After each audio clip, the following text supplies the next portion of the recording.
자, 안녕하세요. 반갑습니다. 9월 13일 주식 정리해드리는 주정남. 오늘도 시장 정리부터 먼저 시작해보도록 하겠습니다. 일단 뉴욕 증시는 8월달 CPI 소비자 물가지수 발표를 하루 앞두고 물가 상승률이 둔화할 것이다라는 기대감이 커지면서 상승 마감하였습니다. 이 8월 미국 CPI가 발표될 예정인 가운데 이 CPI가 전년 동월 대비 8% 오르고 전월 대비는 0.1% 하락했을 것으로 전망이 되고 있고요. 자, 근원 CPI, 에너지랑 식품을 제외한 이 근원 CPI 같은 경우에는 전년 동월 대비 6%, 전월 대비 0.3% 상승해 전월과 비슷한 수준이거나 약간 높을 것으로 예상이 되고 있습니다. 이에 인플레이션이 정점을 찍었을 것이다라는 인식 속에 긴축 속도가 완화될 수 있을 것이다라는 기대감이 커지고 있는데, 다만 물가 상승률이 둔화가 되더라도 이번 달 금리 인상폭은 높은 수준을 유지할 것으로 예상이 되고 있습니다. 시카고 선물거래소 CME 페드워치에 따르면 연방기금 금리 선물 시장에서 이 페드가 9월달 금리를 0.75%포인트 인상할 가능성은 현재 92% 이렇게 반영이 되어 있고요. 0.5%는 8%를 기록한 만큼 일단 9월달 FOMC에서는 75bp가 이제 주된 의견이다. 이렇게 생각을 하시면서 보시면 좋을 것 같습니다. 그러니까 우리가 지금 이제 봐야 되는 건 9월달 FOMC가 아니라 그 다음 FOMC가 되겠죠. 자, 국제유가는 WTI 기준 87.78달러로 플러스 1.14% 상승 마감하였고요. 채권 원조 달러 약세 금 가격은 상승 마감하였습니다. 자, 그러면 뉴스들 하나씩 살펴보도록 할게요.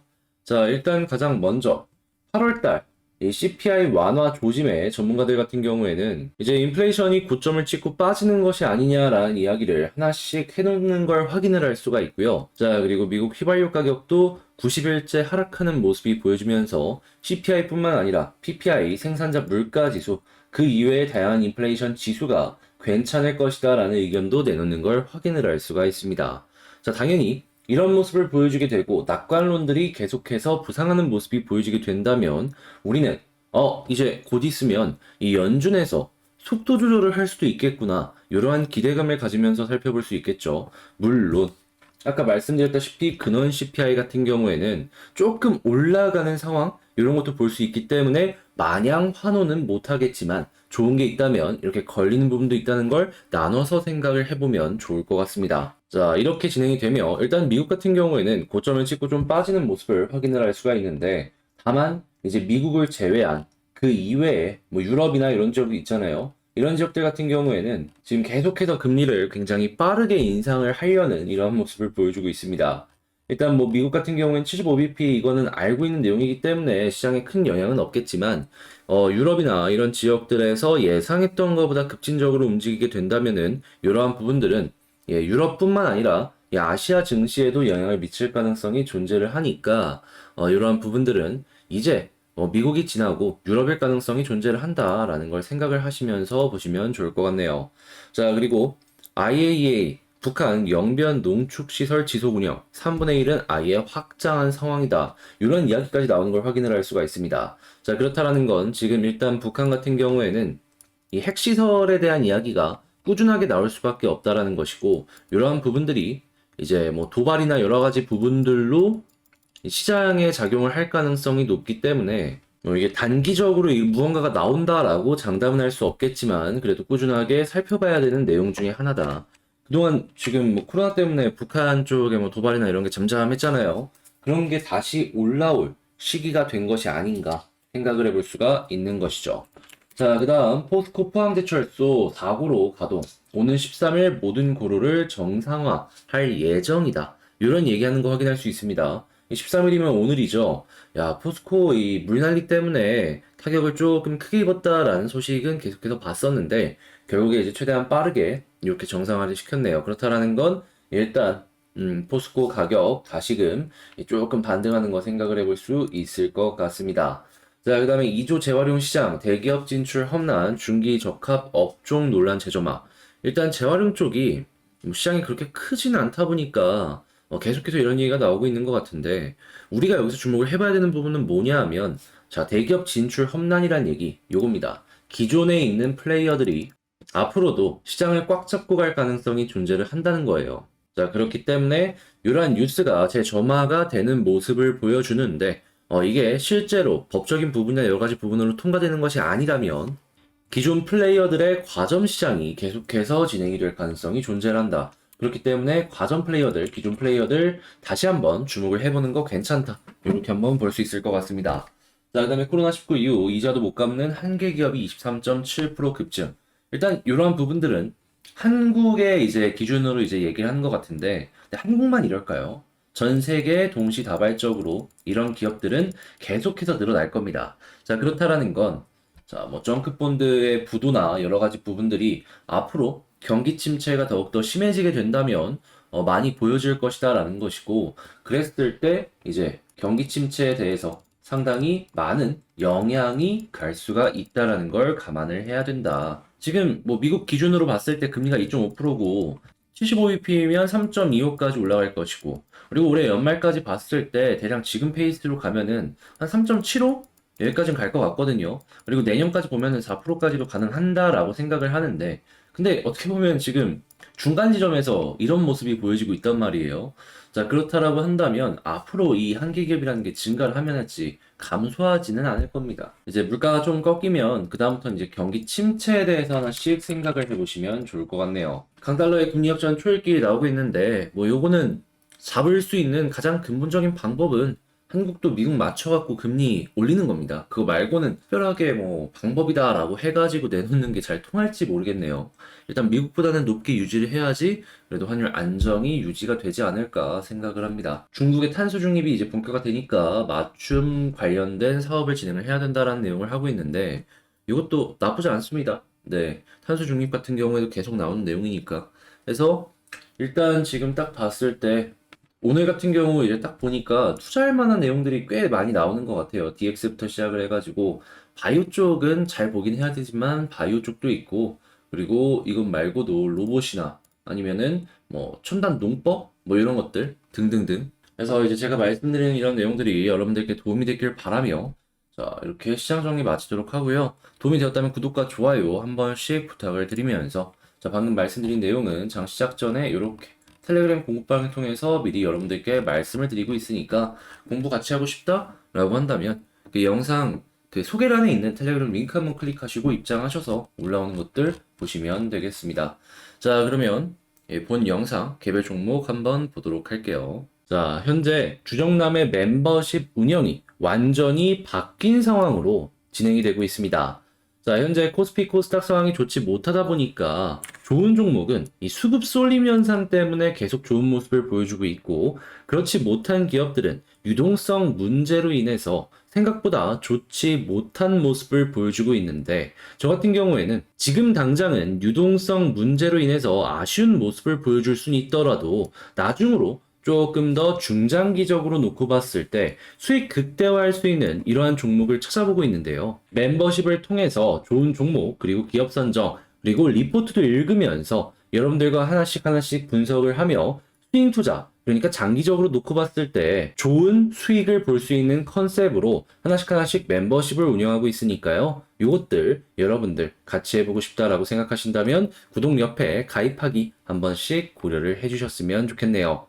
자, 제가 이번에 가지고 온 종목은 두산 에너빌리티를 가지고 왔습니다. 현재 에너빌리티 같은 경우에 우리가 그렇게 얘기를 했던 자, 481선 부근에서 왔다 갔다 해주는 모습을 보여주고 있는데 그나마 한숨을 돌렸다? 이렇게 평가를 할 수가 있을 것 같거든요. 물론 여기서 조금 더 아래로 빠져가지고 17,000원 초반까지 빠지게 된다면 이때는 문제가 조금 생길 수 있습니다. 하지만 거기까지 아직은 여유가 있는 상황이잖아요.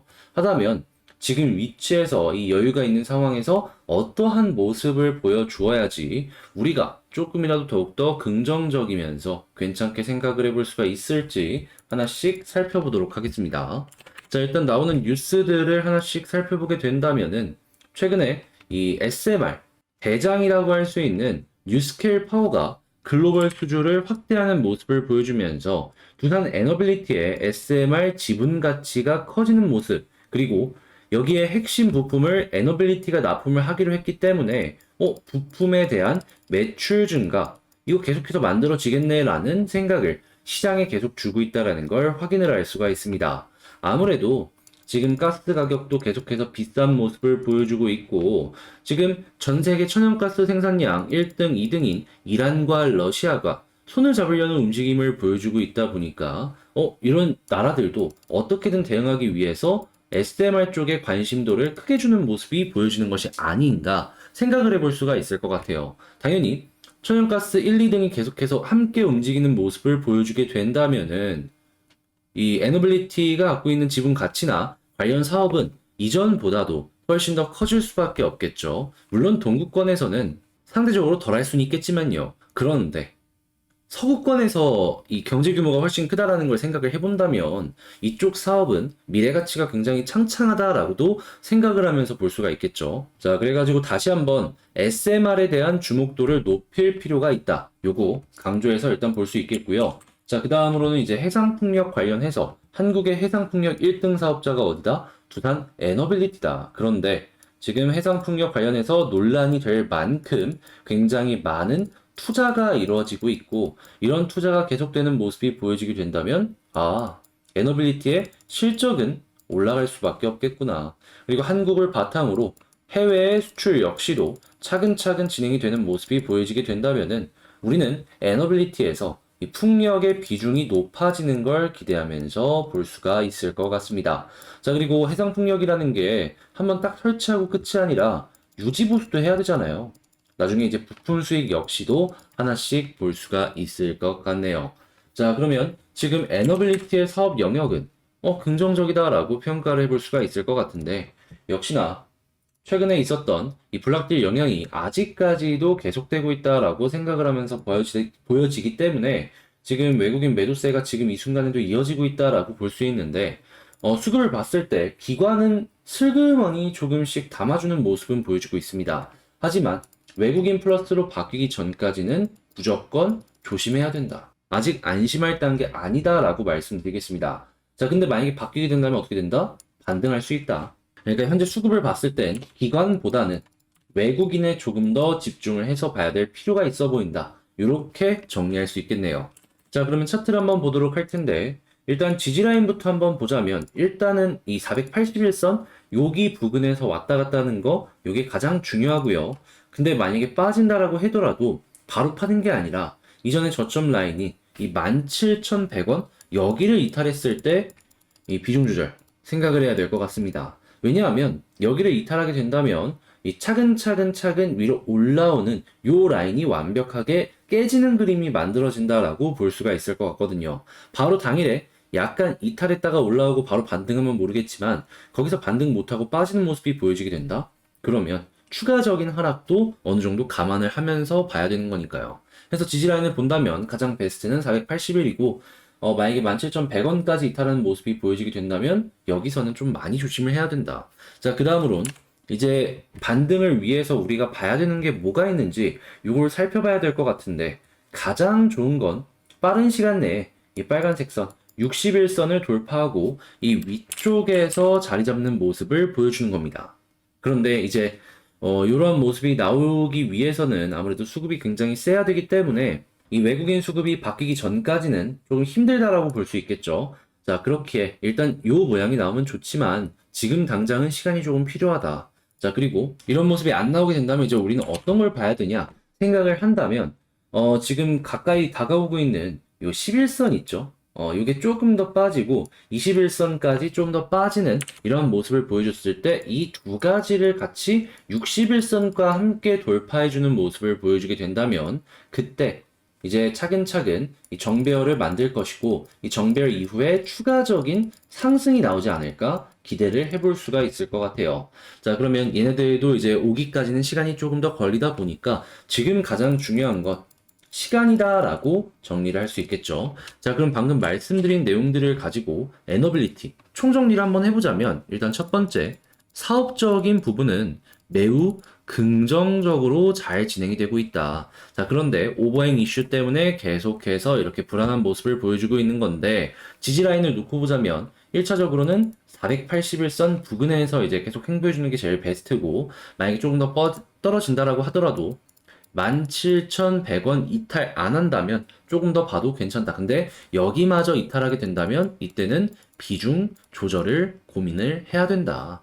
자, 그리고 세 번째, 만약에 횡보를 해준다라고 했을 때 이제 올라가는 그림을 생각을 해야 되는데 가장 베스트는 빠른 시간 내에 60일선 위로 올라가는 것인데 이게 안 된다라고 한다면 차근차근 횡보하다가 11선, 21선, 61선 이 죄다 가까워지는 모습이 보여졌을 때 한 번에 뚫어주면은 이때 약간의 시간이 조금 더 들려가지고 이 위를 머리를 딱 들어주는 순간 추가적으로 빠른 시간 내에 반등하는 그림을 기대해 볼 수가 있을 것 같다. 딱 과거의 이런 모습 생각하시면 될 것 같네요. 자, 그리고 나서 이제 추가적으로 올라갔을 땐 요 매물대 여기서 이제 과연 뚫어주는지 안 뚫어주는지 이것만 이제 최우선적으로 생각하면 되겠죠? 이 매물대부터 시작해가지고 다양한 부분들 총정리를 한번 해봤는데 이제 반복되는 내용도 있겠지만 이게 그만큼 중요한 내용이기 때문에 다시 한번 강조를 해서 말씀드린 거니까 여러분들께 이제 꼭 도움이 되는 방향으로 잘 작용을 했으면 좋겠고요. 여러분들 제 이런 내용들 도움이 되었다라고 생각을 하신다면 구독과 좋아요, 알림 설정까지 한 번씩 부탁을 드리면서 두산 에너빌리티 영상을 마치도록 하겠습니다. 곧 있으면 1.4만 명인데 구독, 좋아요 꼭 기억을 해주시고요. 전 다음에 더 좋은 영상으로 다시 찾아뵙겠다 말씀드리며 여기서 이만 영상을 마치도록 하겠습니다. 이상 주식 정리해드리는 주정남이었습니다.